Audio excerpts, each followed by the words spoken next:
सामग्री लेकर पीपल के पेड़ के नीचे बैठकर शांति पूर्वक भोजन बनाया और भोजन पाया। अमैया जैसे आराम कर रहे थे तो रात के 4 बजे 2 बजे आ जाते। जैसे ही 2 बजे आया, अमैया जो पीपल का पेड़ था वो उनके घर के ही पास में था। अगर वो घर जाता तो पहले पीपल का पेड़ पड़ता। अब अमैया यहाँ पर जैसे ही पीपल का पेड़ आया और पीपल के पेड़ के पास खड़े हो गए। बोले हे भगवान, ये कौन है और इनकी हिम्मत कैसे हुई कि मेरे घर के सामने ये सो रहे हैं? उठो उठो, कौन है आप? अब तो मैया जैसे ही संत लोग सुनते हैं कि आ गया जामे, खड़े हो गए एकदम से और कहा हे पुत्र, तुम कौन हो? मेरे को नहीं पहचानते तुम? मैं डाकू अजामिल हूं। पूरी दुनिया जानती है मुझे डाकू अजामिल के नाम से, आप नहीं जानते? वहां पर भैया जैसे ही वैश्या ने शोर सुना, समझ गई कि अब वो आ गए। दौड़ी दौड़ी बाहर गई और जोर से चिल्लाई, क्या बात है, क्या बात है, क्यों इनसे झगड़ रहे हो? बोले देखना देवी, देखना जरा, कौन है ये? तुम चुप रहो एकदम। ये संत लोग एक काफिल से आए थे। मैंने सामग्री दी, खुद भोजन बनाया और पाके सो गए।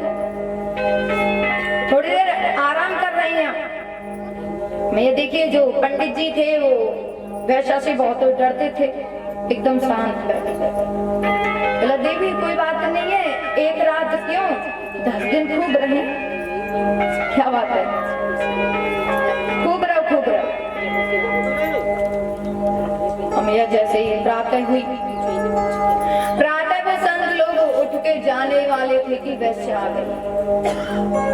अमैया वैश्या कहने लगी, महाराज आप कृपया कर हमें क्षमा करें। हमारा कैसा भाग्य है कि हम अपने हाथों से भोजन बना के आपको ना खिला सकें।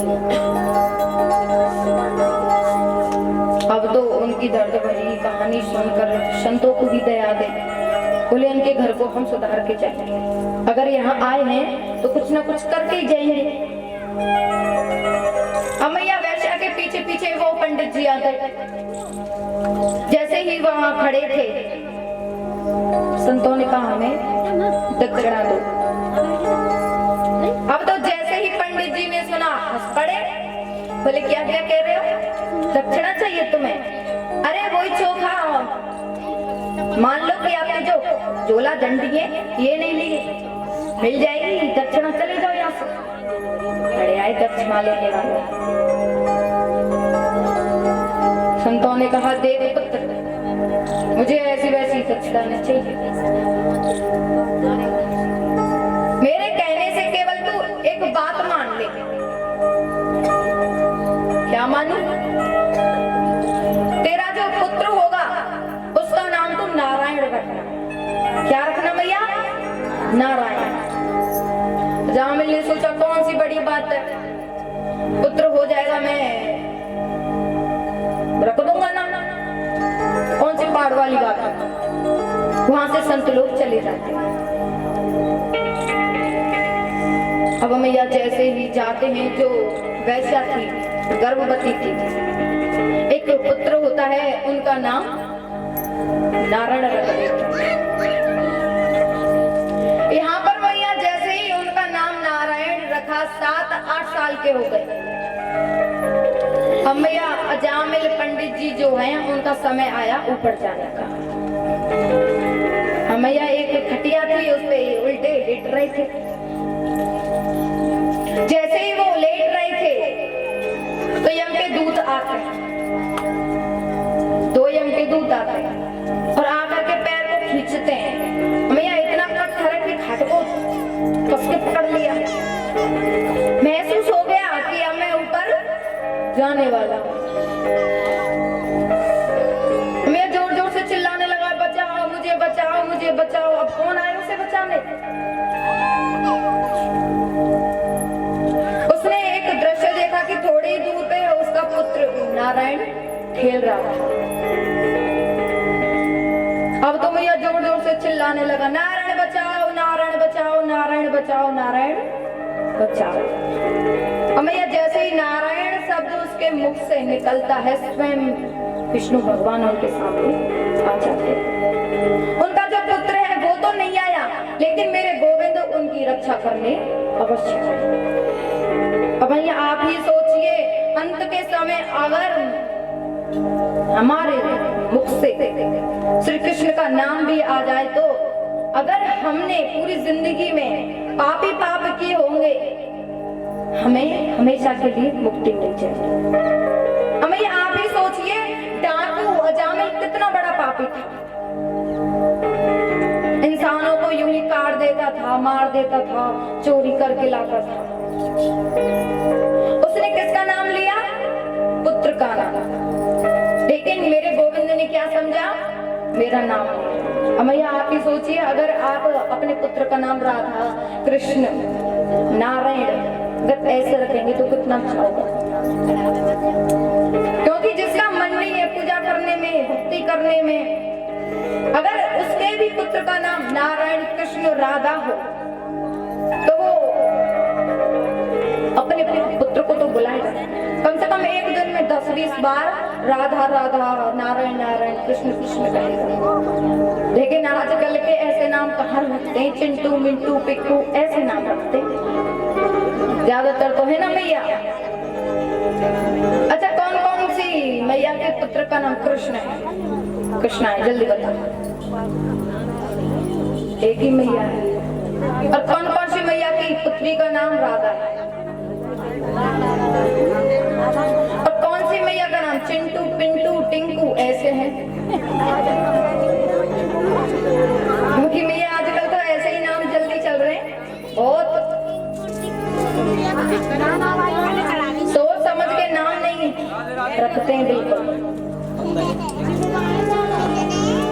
टिंकू, मिंकू, क्या ये बहुत अच्छा? आप ये बताइए, नारायण, कृष्ण, राधा अच्छा नाम लगता है कहने में, या टिंकू, मिंकू ये अच्छे लगते हैं? राधा कृष्ण अच्छा लगता है ना, फिर भी नहीं रखते।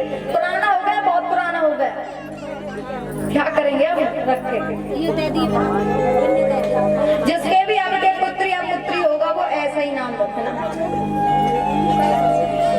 क्योंकि मैया जो भी मैया यहाँ बैठी हैं, हाल फिलहाल तो सबके पुत्र पुत्रियों की शादी हो गई होगी, बहुत ही बड़े हो गए होंगे। अब कहाँ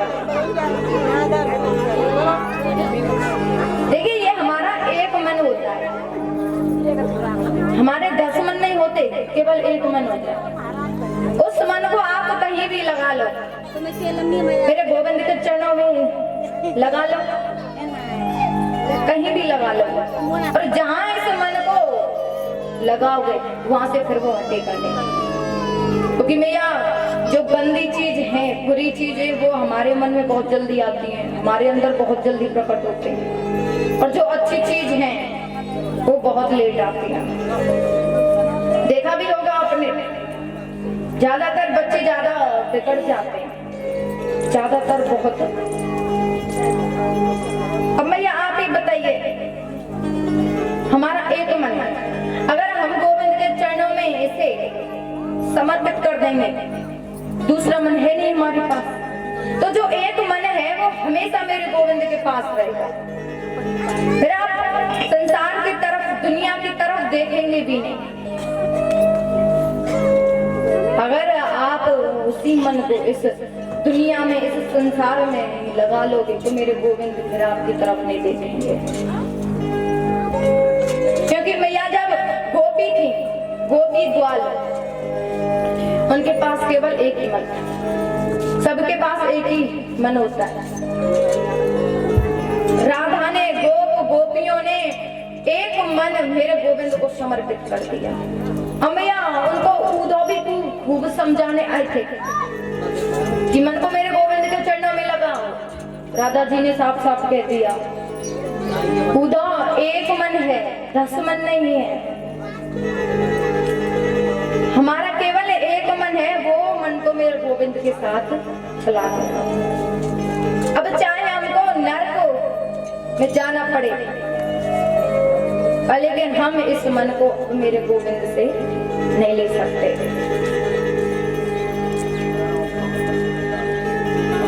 अच्छा, एक बात बताइए, ऐसी कौन कौन सी मैया हैं जिसने कभी भी मेरे गोविंद को प्यार भरी भाव भरी दृष्टि से देखा?